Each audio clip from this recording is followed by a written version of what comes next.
lihat gambar, lihat tulisan, harap mengerti siapa yang akan ditemu, dan harap mendorong kami untuk sungguh-sungguh setia pada panggilan sebagai pengikut Yesus ala Vincentius.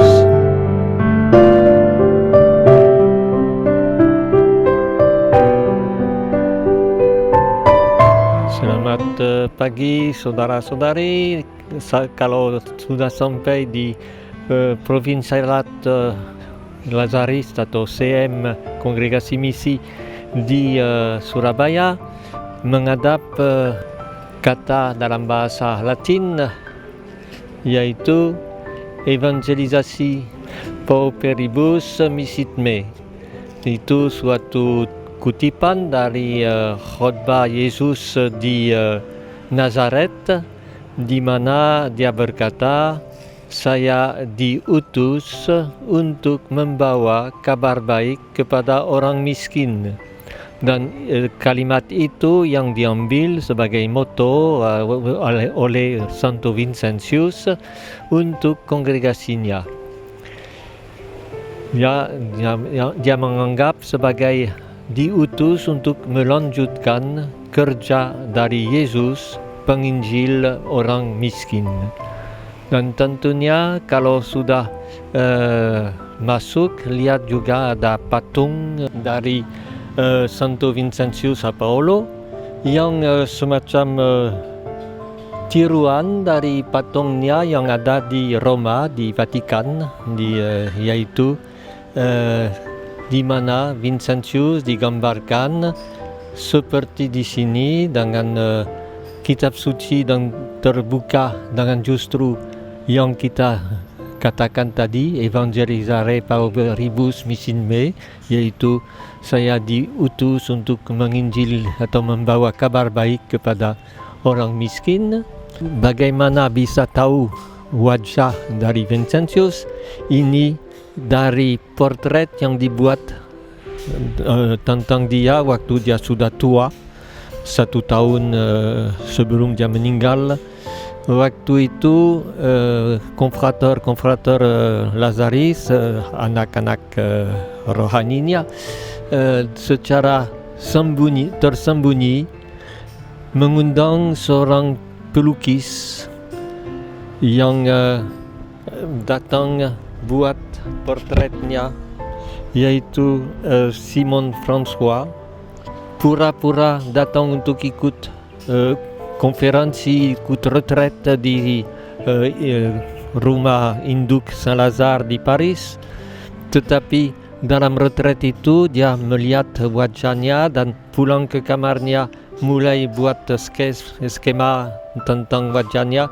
Pelan-pelan, tanpa diketahui oleh Vincentius, dia buat portretnya, dan konfrater berkata memang cocok dengan dia. Dan ini satu-satunya portret asli yang kita punyai tentang Vincentius. Tentunya pada zaman itu tidak ada foto, tidak ada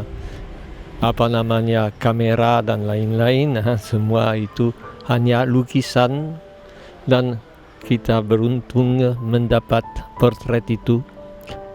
Di portret seperti biasa dengan topi itu, macam itu, sehingga kita tidak tahu apakah dia punya rambut atau tidak. Dalam patung itu, yang buat patungnya berimajinasi ada rambut banyak karena seperti di Roma.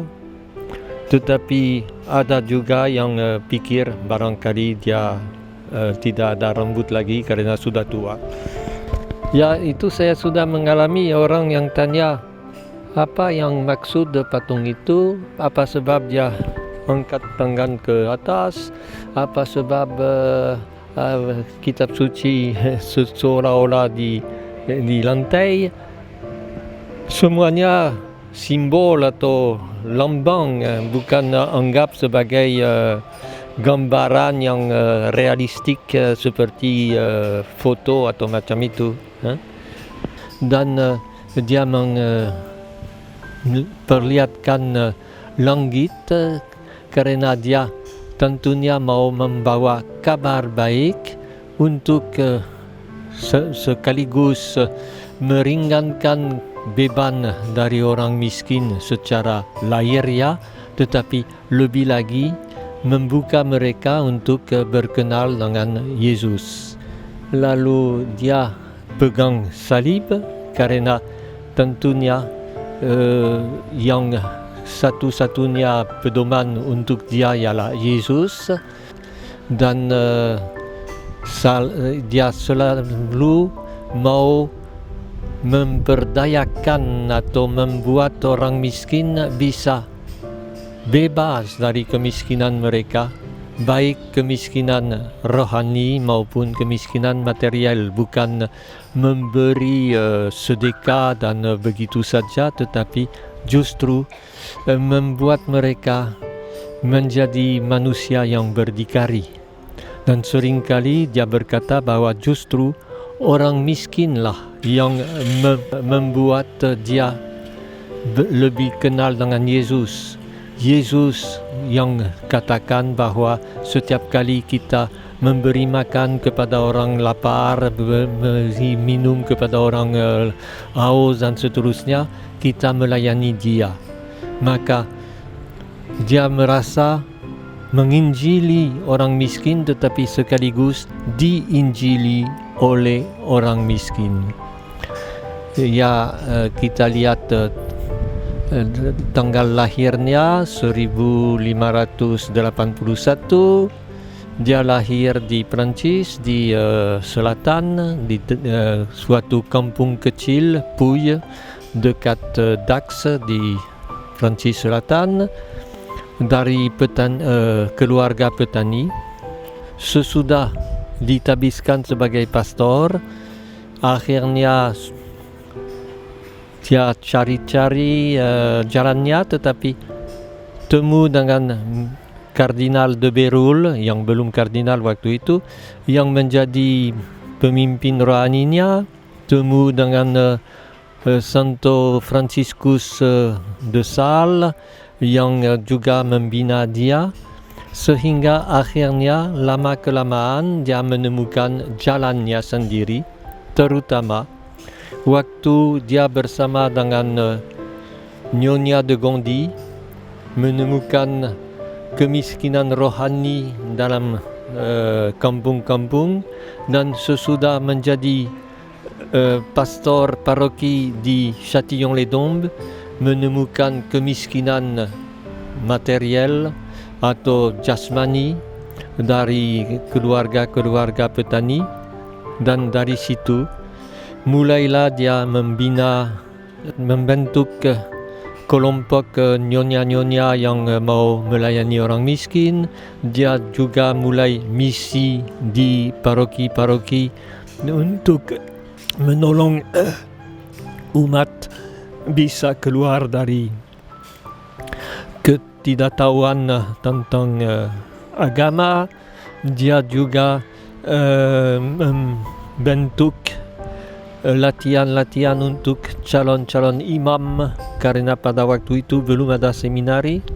Akhirnya juga dia membuat seminari, semuanya dengan tujuan yang satu, membawa kabar baik kepada orang miskin, evangelizare pauperibus misit me. Ini yang bergambar itu, patung itu. Kalau melihat patung itu, justru mengerti tujuan Vincentius dan tujuan orang-orang kongregasi misi atau CM, tujuan Putri Kasih, tujuan Alma, dan semua keluarga Vincentian yang sekarang yang kaum awam seperti yang ikut Ozanam, seperti nyonya-nyonya Caritas. Luas sekali orang-orang yang menganggap Vincentius sebagai yang memberi inspirasi, memberi tujuan supaya mengikuti jejak Yesus penginjil orang miskin.